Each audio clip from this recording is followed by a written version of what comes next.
Muscat నుండి భారతదేశానికి తిరిగి వస్తూ విజయవాడలో అసూలు బాసినటువంటి మహిళ బొంత సత్యపద్మ స్వగ్రామంలో మనం ఉన్నాం. పశ్చిమ గోదావరి జిల్లా తణుకు నియోజకవర్గం మంచిలి గ్రామం ఆమె అత్తగారిల్లు. ఇక్కడికి వస్తూనే ఆమె దారి మధ్యలో చనిపోవడం జరిగింది. ఆఖరికి ఆమె వివరాలు కూడా తెలియక సోషల్ మీడియా వ్యాప్తంగా ఆమె ఇట్లా చనిపోయింది ఎవరన్నా తెలిసిన వారు ఉంటే ఫోటో చూసి గుర్తుపట్టాలంటూ కూడా సోషల్ మీడియాలో బాగా వైరల్ అయింది. చాలా హృదయ విదారక ఘటననే చెప్పొచ్చు. వారి కుటుంబ సభ్యుల్ని మనం చూస్తున్నాం. ఇంత చిన్న ఇంట్లోనే ఆమె తన జీవనం సాగిస్తూ ఉంటుంది.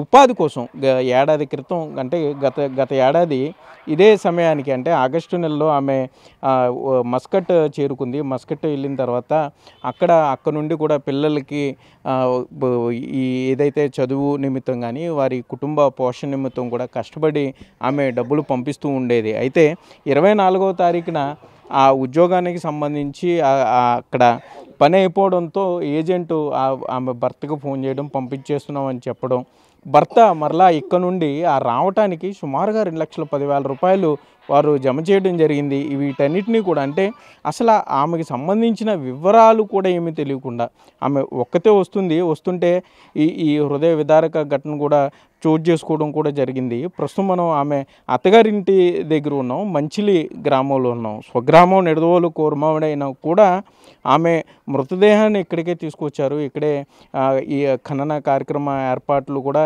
ఇక్కడే చేయడం కూడా జరిగింది. ప్రస్తుతం ఆమె పిల్లల్ని మీరు చూస్తున్నారు. ఆమె భర్తను మాట్లాడించే ప్రయత్నం చేద్దాం. సరే, ఏంటి అసలు మీకు ఎప్పుడు తెలిసింది ఈ విషయం ఇలా జరిగిందని? అసలు ఆమె వస్తున్న విషయం కూడా మీకు తెలీదా? వస్తున్నట్టు 30వ తారీఖు కానీ టికెట్ ఓకే చేశారని చెప్పారండి. అప్పుడు తప్ప మాకు 24వ తారీఖు వస్తున్నట్టు మనకు తెలియదండి. ఇంప్రవేషన్ నాకు చెప్పలేదు. మాకు విజయవాడ డిపో నుంచి ఫోన్ వచ్చిందండి.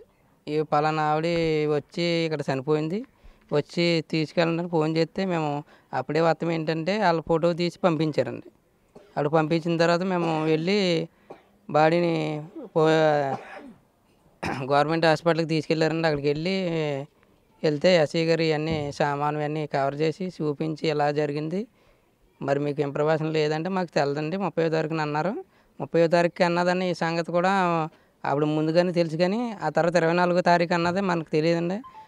అది ఆ రకంగా చెప్పి ఎక్కించిందంటే మనకి ఇంప్రవేషన్ ఆవిడ కానీ ఈవిడ కానీ మనకి ఎవరో ఇవ్వలేదండి. నాకు ఇలా తెచ్చే ఉంటే నేను ముందే వెళ్ళి నా భార్యని నేను బతికించుకుంది అన్నాను. ఎందుకంటే నేను ఏదో రకంగా బతికించుకుంది నేను హైదరాబాద్ వెళ్తే కనుక అది చెప్పుకోకుండా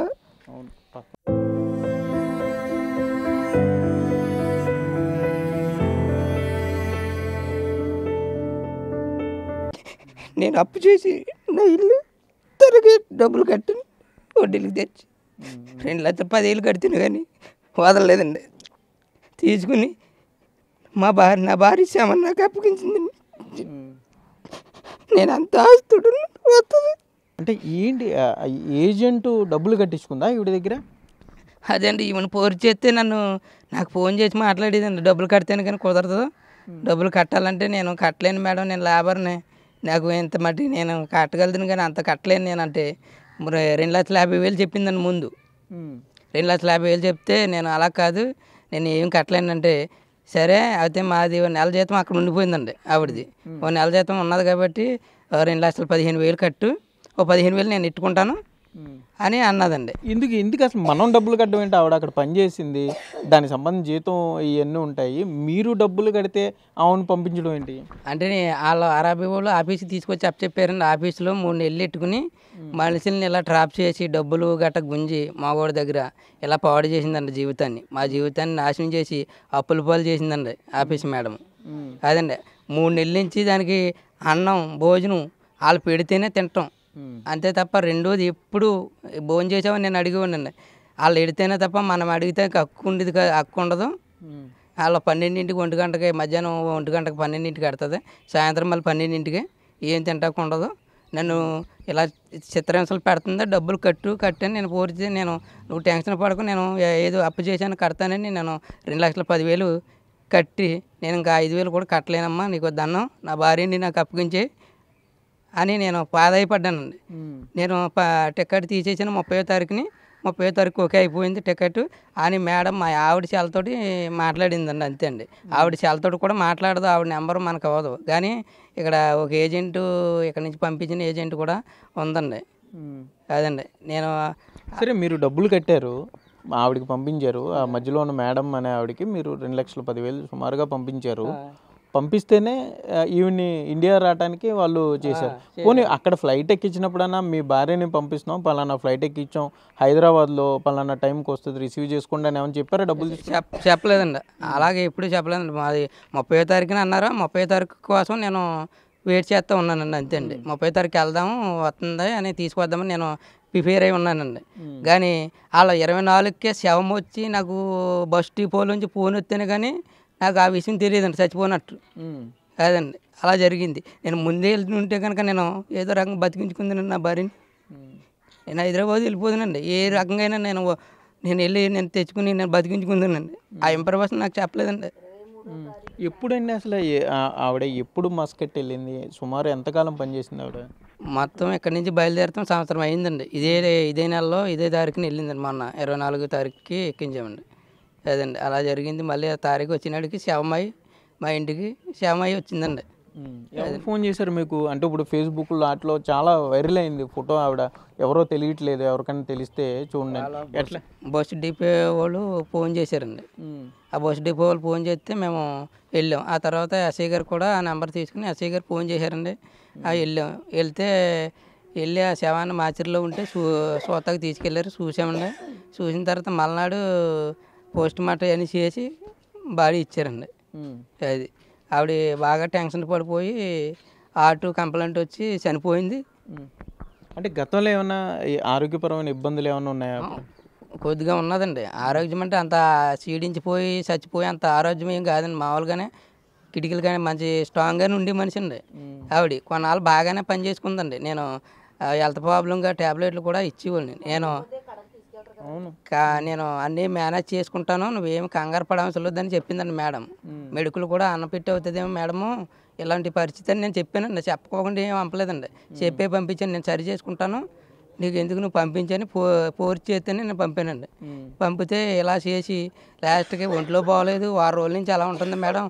నేను అవసరమైతే నేను కొంత డబ్బులు కట్టాను కదా ముందు, కనమ డబ్బులు నేను కడతాను, లేకపోతే సంతకాలు పెడతాను, నేను ఎక్కడ పెట్టమంటే అక్కడ పెడతాను, నా భార్యని పంపించేయండి, నేను హెల్త్ ప్రాబ్లంగా నేను హాస్పిటల్కి తీసుకెళ్ళి చూపించుకుంటాను, మా ఆవిడ వచ్చిన తర్వాత నేను ఏ ఒకటి తాగనకాయ పెట్టి నేను కడతాను డబ్బులు అంటే, నువ్వు ఆ మిగతా బ్యాలెన్స్ కూడా కడితేనే కానీ నేను పంపనని చాలా మానసిక వేదనకు గురి చేశారు. ఇటు మిమ్మల్ని కానీ అటు ఆవిడ అక్కడ కూడా చెప్పుకోనివ్వకుండా, కనీసం తిరిగి పంపించకుండా మీరు ఆ డబ్బులు కట్టేదాకా కూడా ఆమెని పంపించలేదు. చాలా మనోవేదన గురైంది ఆవిడ. అంతేగా మీరు? అంతే అండి. ఫోన్ కూడా మాట్లాడనిచ్చేది కదండి. ఎక్కువగా వాళ్ళు ఊరుకోరు ఫోన్ మాట్లాడితే కుదరదు ఆఫీసులోనని ఫోన్ సరైన ఇన్ఫర్మేషన్ నాకు చెప్పనిచ్చేది కదండి మేడం.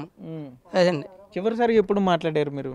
చివరిసారిగా ఆవిడ 24వ తారీఖునే మాట్లాడిందండి. అది బయలుదేరక ముందండి. అక్కడ బయలుదేరక ముందండి, 23 బయలుదేరక ముందు మాట్లాడిందండి. ఫోన్ కట్ అయిపోయిందండి. అప్పుడు నీకు నెట్ ఆన్లో లేదండి. ఆ తర్వాత కూడా నేను అత్తమాల ఫోన్ చేస్తూనే ఉన్నానండి. ఫోన్ చేసినా దానికి రెస్పాన్సిబుల్ లేదండి. ఏంటి ఏమైంది, ఆరోగ్యం బాగోలేదు అంటుంది, ఏమైంది అని నేను టెన్షన్ పడిపోతున్నానండి. టెన్షన్ పడుతున్నానండి. ఆ తర్వాత 24వ తారీఖు సాయంత్రం 5ంటికి ఫోన్ వచ్చిందండి మాకు. ఫోన్ వస్తే ఇలాగా పలానా ఆవిడ మస్కట్ నుంచి వస్తుంది, ఈ బస్సులో ఆవిడకి స్ట్రోక్ వచ్చి చనిపోయింది అని వాళ్ళు చెప్తేనే కానీ మనకు తెలియదండి. ఆ టికెట్ ఎంతమంది? 2 పిల్లలా? పిల్లలండి. ఏం చదువుతున్నారు? ఒకడు 4th క్లాసు, ఒకడేమో 6 అండి. ఏంటి మీరు ఎప్పుడు మాట్లాడారు అమ్మతో చివరిసారిగా? మీరు 23వ తారీఖు మీరు జాగ్రత్తగా చదువుకోండి, నా కోరిక తీర్చండి అన్నదండి.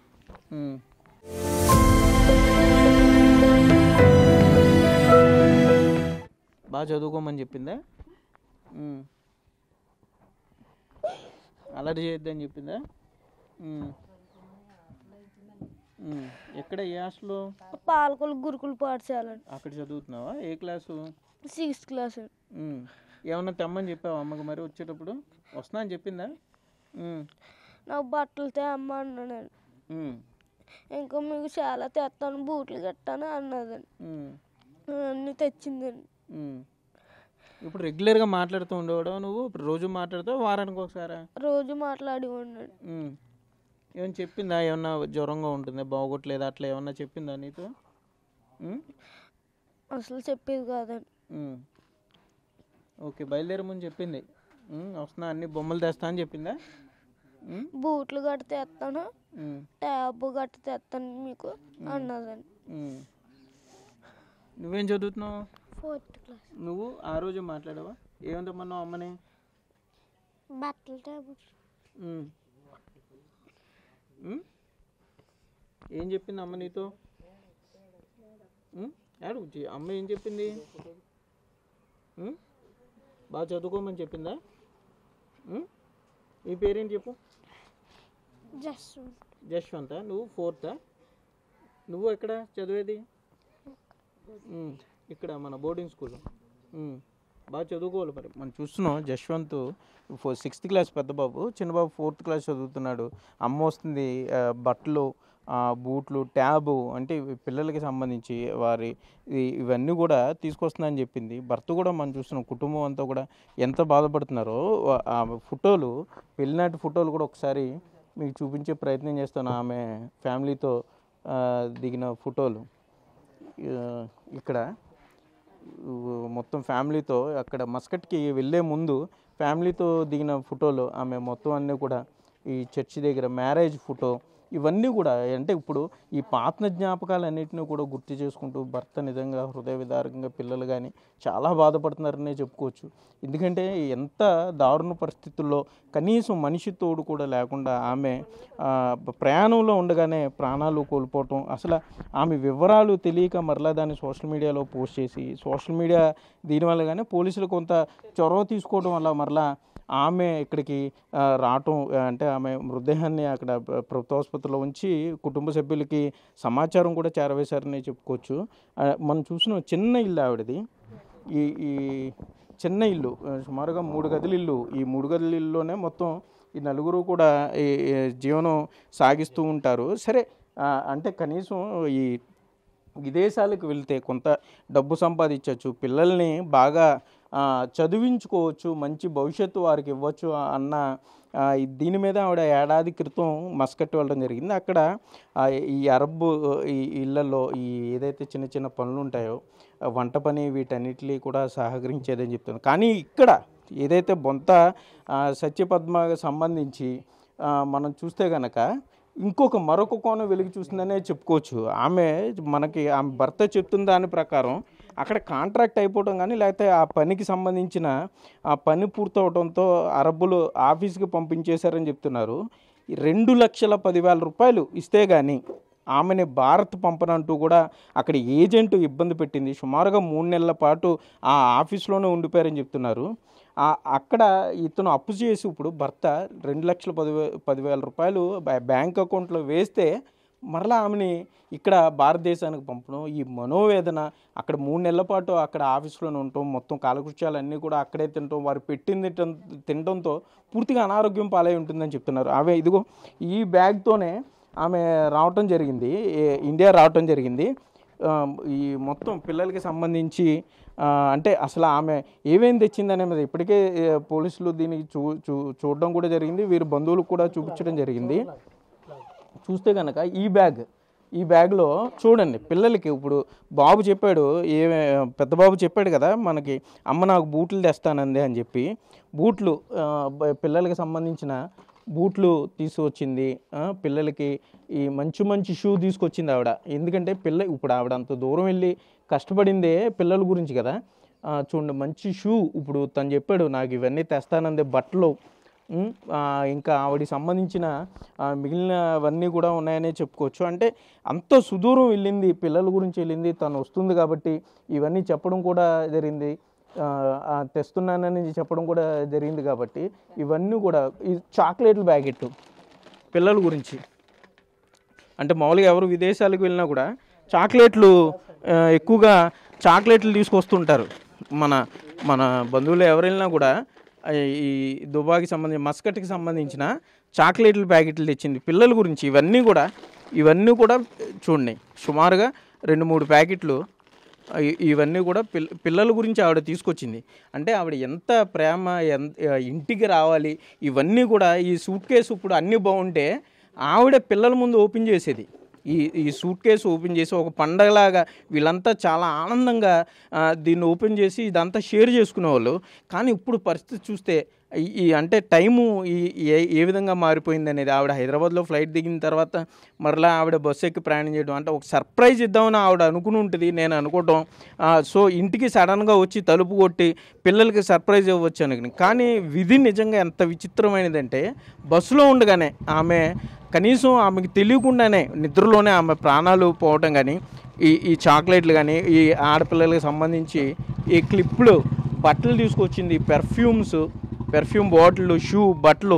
ఇప్పుడు బావ చెప్పాడు, ఇది అమ్మ నాకు ట్యాబ్ తీసుకొస్తానంది అని చెప్పి. ట్యాబ్ అంటే బాగా చదువుకోవాలి వీడు, వృద్ధిలోకి రావాలి. ఎందుకంటే ఇప్పుడు అందరు పిల్లలు కూడా మొబైల్స్ ఫోన్స్ వాడేస్తున్నారు, మొత్తం అంతా టెక్నాలజీ ఇదైపోయింది. కాబట్టి తన పిల్లలు కూడా బాగా చదువుకోవాలి, తన పిల్లలు కూడా ఎవరికన్నా కూడా తక్కువగా ఉండకూడదు. అంటే ప్రతి తల్లి కోరుకునేది అదే, అందరికన్నా మంచిగా ఉండాలి పిల్లలు అనేది ప్రతి తల్లి కోరుకునేదే. ఇంకా ఈ రకరకాల ఈ పెర్ఫ్యూమ్స్ కానీ, పిల్లలకి సంబంధించిన వస్తువులు కానీ, వాచ్, ఇదిగో ఇదే పెట్టిలో చూడండి, వాచ్ కూడా తీసుకొచ్చింది ఆమె.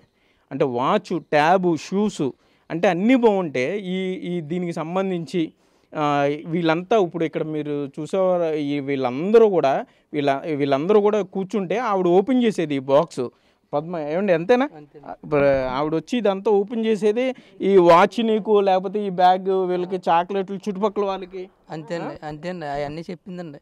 చుట్టుపక్కల వాళ్ళకి వీటికి పెట్టుకోవడానికి కొన్ని, ఇవ్వడానికి కొన్ని, అవన్నీ తెచ్చుకుంటున్నాను. అంటే నీకు ఒంట్లో నీరసంగా ఉన్నప్పుడు ఇవన్నీ ఎందుకు కొంటాం, ఆ డబ్బులు పెట్టుకుని వచ్చేస్తే నేను ఏదో హాస్పిటల్కి తీసుకెళ్తాను ఎమర్జెన్సీగాను, నీకు ఆరోగ్యం బాగోలేదు కదంటే ఏముందిలే, నేను ఎలాగో వచ్చాను కాబట్టి నేను పిల్లలకి ఏమి తేకపోతే నా పిల్లలు అందరికి లేగానే సంతోషంతో ఉండాలి, ఇవన్నీ వేసుకుని అని చాలా సంబరపడేదండి.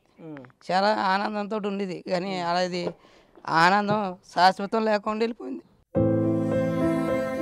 చెప్పిందా అమ్మ నీకు ఇవన్నీ తెస్తున్నా అని చెప్పిందా? చూసావా ఇవన్నీ తెస్తున్నా అని చెప్పిందా నీకు?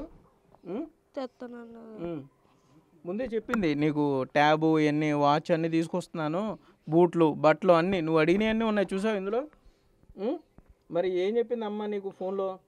ఇది బట్టలు అవన్నీ కొనుక్కు తెస్తాను నీకు, మీరు బాగా చదువుకోవాలని చెప్పింది. నువ్వు అది గుర్తుపెట్టుకో, నువ్వు అది బాగా గుర్తుపెట్టుకోవాలి. ఇప్పుడు ఎన్ని ట్యాబ్ తెచ్చినా కూడా, ఈ వాచ్, ఈ షూస్ తెచ్చినా కూడా ఎందుకు మీరు అందరితో పాటు మిగతా పిల్లల కన్నా కూడా బాగుండాలని కదా. మరి బాగా చదువుకోవాలి మీరు. అమ్మ మీ గురించి ఏదైతే అంత దూరం వెళ్ళి ఇవన్నీ తీసుకొచ్చిందో, సరేనా? తమ్ముడు కూడా జాగ్రత్త చూసుకోవాలి. తమ్ముడు ఏ క్లాసు? 4th class. సరే, మనం చూస్తున్నాం ఇక్కడ అంటే తను బాగా కలుపుగోలుగా ఉండేదని కూడా చెప్తున్నారు చుట్టుపక్కల వాళ్ళు, పక్కన ఉండేవాళ్ళు. కానీ అసలు ఈ సూట్ కేసుకి సంబంధించి కానీ, ఆమెకు సంబంధించి ఇప్పుడు పద్మ ఇక్కడ ఆవిడ సడన్గా ఇక్కడికి వచ్చి ఉంటే సర్ప్రైజ్ కింద ఇవన్నీ కూడా పిల్లలకి చూపించి, పిల్లల ముఖంలో ఆనందం చూడాలి అనే దాంతోనే ఆమె బయలుదేరి ఉంటుంది. కానీ చాలా విచిత్రంగా, అసలు అనుకోని సంఘటన, బస్సులో ప్రాణాలు వదలటం. మరలా ఆమె వివరాల కోసం అక్కడ సంబంధించిన పోలీసులు ఇది కానీ, ఈలోపు సోషల్ మీడియాలో విస్తృతంగా ప్రచారం జరగటం. నిడదవోలు కోరమామిడి ఆమె పుట్టిల్లు. ప్రస్తుతం మనం ఉన్నది మంచిలి గ్రామం, తణుకు నియోజకవర్గం, పశ్చిమ గోదావరి జిల్లాలో. ఇక్కడికే ఆమె మృతదేహాన్ని తీసుకొచ్చి ఖననం కూడా చేయటం జరిగింది. మరి దీనికి సంబంధించి అంటే ఇప్పటి వరకు అందరూ కూడా గుర్తు తెలియటం లేదు అన్న దీని మీద మాట్లాడుతున్నారు. కానీ సోషల్ మీడియాలో మహిళ తన పిల్లల గురించి, తన కుటుంబ పోషణ గురించి మస్కట్ అంత దూరం వెళ్ళి కష్టపడి పనిచేసి మరలా అక్కడ చాలా ఇబ్బందులు పడుతూ ఆమె భారతదేశానికి రావాలంటే, తిరిగి తన పిల్లల్ని చూడాలంటే, భర్త దగ్గరికి, తల్లిదండ్రుల దగ్గరికి, అత్తమామల దగ్గరికి రావాలంటే 2,10,000 రూపాయలు కట్టించుకున్న ఆ ఏజెంట్ పరిస్థితి ఏంటి? ఇప్పుడు ఆమె భర్త కూడా చెప్తున్నాడు, డబ్బులు వేస్తే కానీ భారతదేశం పంపమంటూ. ఈయన డబ్బులు చూసుకోవడానికి సుమారుగా 2 నెలల సమయం పడితే, 2 నెలల పైగానే పడితే, అన్నాళ్ల పాటు అక్కడ మస్కట్లోని ఆఫీస్ అదే ఆఫీస్లో ఆమెను అక్కడ నిర్బంధించి ఉంచారనే చెప్పుకోవచ్చు. డబ్బులు కడితే తప్ప పంపమని చెప్పారంటే ఎంత దారుణమైన పరిస్థితులు ఉన్నాయి. మరి వీటికి ఎవరు సమాధానం చెప్తారు? అధికారులు ఇప్పుడు ఏ విధంగా సమాధానం చెప్తారు? ఎందుకంటే తల్లి గురించి ఎదురు చూస్తున్న ఈ పిల్లలకి ఎవరు సమాధానం చెప్తారు? 2,10,000 రూపాయలు కట్టిన తర్వాత కూడా తన భార్యను ప్రాణాలతో చూడలేకపోయినటువంటి భర్త పరిస్థితి ఏంటి? ఇప్పుడు ఆ మస్కట్లో ఉన్న మేడము ఏం చెప్పుద్ది? ఎవరికి సమాధానం చెప్పుద్ది? ఈ డబ్బులకు సంబంధించే కానీ లేకపోతే ఇంచుమించు వీరందరినీ ఒక 2-3 నెలల పాటు మానసిక వేదనకి గురి చేసి ఆమె తినకుండా పద్మకి సంబంధించి ప్రాణాలు కోల్పోయే పరిస్థితికి తీసుకువచ్చారంటే దీనికి ఎవరు బాధ్యత? ఎవరు సమాధానం చెప్తారు? వారి భర్తని చివరిగా అడుగుదాం. ఏమంటే ఏంటి అసలు మీరు ఏం డిమాండ్ చేస్తారు? ఇవన్నీ మీకు తెలుసు, మీరు బాధలో ఉన్నారు, అయినా కూడా ఏంటి ఇప్పుడు ఆ మేడం కానీ వీరందరి మీద మీరు ఎటువంటి చర్యలకి మీరు కోరుకుంటారు? కేసు వేయాలని మెయిన్. ఎందుకంటే మా ఆవిడ లాంటి వాళ్ళు బోల్డ్ మంది ఉన్నారండి ఆఫీసుల్లో. ఇలాంటి వాళ్ళు అందరినీ మగవాళ్ళని ఇబ్బంది పెట్టి వాళ్ళ కుటుంబాలను ఇబ్బంది పెట్టి నాశనం చేసి ప్రాణాలు కోల్పోయిన వాళ్ళు చాలామంది ఉన్నారు. అలాంటిది దాన్ని కేసు వేసి దానికి శిక్ష పడేటట్టు చేయాలండి. అది నేను అప్పు చేసి నేను 2,50,000 2,10,000 రూపాయలు నేను క్యాష్ కట్టానండి. క్యాష్ పంపించానండి నేను. అవన్నీ గ్రూపులు అన్నీ ఉన్నాయండి. ఇందాక అడిగితే ఏం గ్రూపులు ఉన్నాయి ఏంటని అని అడిగి రివర్స్ అయిందండి ఆవిడ. అదే డబ్బులు వేసిన మనం అకౌంట్లోనే కదా ట్రాన్స్ఫర్ చేస్తాం. అకౌంట్లో నుండి ఒకటేమో ఫోన్ పే ద్వారాగా చేసినవి అన్ని అడ్రస్లు ఉన్నాయండి నా దగ్గర. అన్ని ప్రతిదీ ఉందండి. అలా చేసిందండి నా జీవితం. అది నేను ఇప్పుడు అప్పు చేసి నేను 2,10,000 రూపాయలు కట్టానండి. అది మనిషి వచ్చేస్తే నేను ఆ డబ్బుల కోసం నేను చింతించకపోదును, కానీ ఆ డబ్బులు తీసుకుని శవాన్ని అప్పగించిందండి నాకు. అది దానికోసమే ఏమైనా ప్రభుత్వం ఏదైనా చెయ్యాలంటే అలాంటి వాళ్ళని శిక్షించాలి మెయిన్. ఓకే, మనం చూస్తున్నాం ఇప్పటికే మంత్రి నారా లోకేష్ స్పందిస్తున్నారు. విదేశాల్లో మహిళలు పడే ఇబ్బందులకు సంబంధించి ఇటు కూటమి ప్రభుత్వం చాలా స్పష్టంగా మహిళలకు సంబంధించి ఆదుకుంటామని చెప్తుంది. కానీ పర్టికులర్గా ఈ ఇష్యూలో మస్కట్ వెళ్ళి అక్కడ మానసిక తీవ్ర మనోవేదన గురయ్యి భారతదేశాన్ని వస్తూ తన ఇంటికి చేరుకునేటప్పుడు మార్గమధ్యంలో అశువులు బాసినటువంటి పద్మ ఆత్మకి శాంతి కలగాలంటే తప్పనిసరిగా ఎవరైతే ఆమెను ఇబ్బంది పెట్టారో 3 నెలల పాటు ఆఫీస్లోనే ఉంచి పెట్టకుండా అసలు కనీసం ఆవిడ బాగోగులు కూడా చూడకుండా ఆరోగ్యం బాగోలేదన్నా కూడా భర్తకు కూడా ఇంటిమేషన్ కూడా లేకుండా భారతదేశం పంపించి వేశారంటే ఇంత అన్యాయాన్ని ప్రభుత్వం తప్పనిసరిగా ప్రశ్నించాలి. ప్రభాకర్ పద్మ భర్త అతను మాటలు మీరు వినే ఉంటారు. తన భార్య చనిపోయింది, కానీ తన భార్యలా ఇబ్బంది పడేవాళ్ళు అక్కడ ఆమె దగ్గర చాలామంది ఉన్నారు. ప్రభుత్వం చర్యలు తీసుకుని ఆమెని గురించి మరింత వాకప్ చేస్తే తప్పనిసరిగా మరింత మంది కాపాడగలిగే అవకాశం ఉంటుంది. తనలాగా మరెవరూ నష్టపోకూడదు అంటూ కూడా ప్రభాకర్ చెప్పే మాటలు ఇప్పుడు అందరినీ ఆలోచింప చేస్తున్నాయి. సో మీరు కూడా అంటే సోషల్ మీడియా కూడా చాలా బాగా స్పందించారు. ఆమె సంబంధికులు ఎవరైనా ఉంటే తప్పనిసరిగా చేరుకోండి అంటూ ఇంచుమించుగా 2-3 రోజులుగా చాలా వైరల్ అవుతుంది. సో మీరందరూ కూడా సోషల్ మీడియాలో ఎవరైతే పద్మ ఫోటోని షేర్ చేశారో ఈమెను గుర్తుపట్టండి, నిడదవోలు కోరుమామిడి అంటూ కూడా షేర్ చేశారో మీరందరూ కూడా షేర్ చేయాల్సిన పరిస్థితి ఉంది.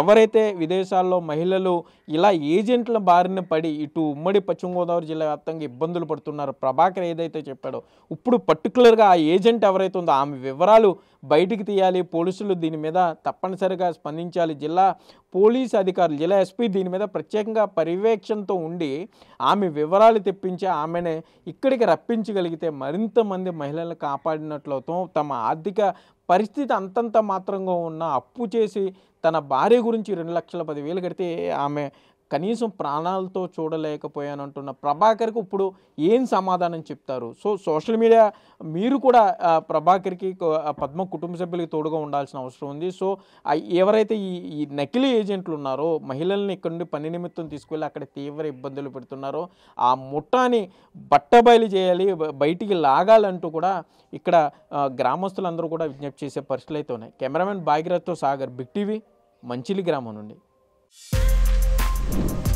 For more videos like this, subscribe Big TV channel.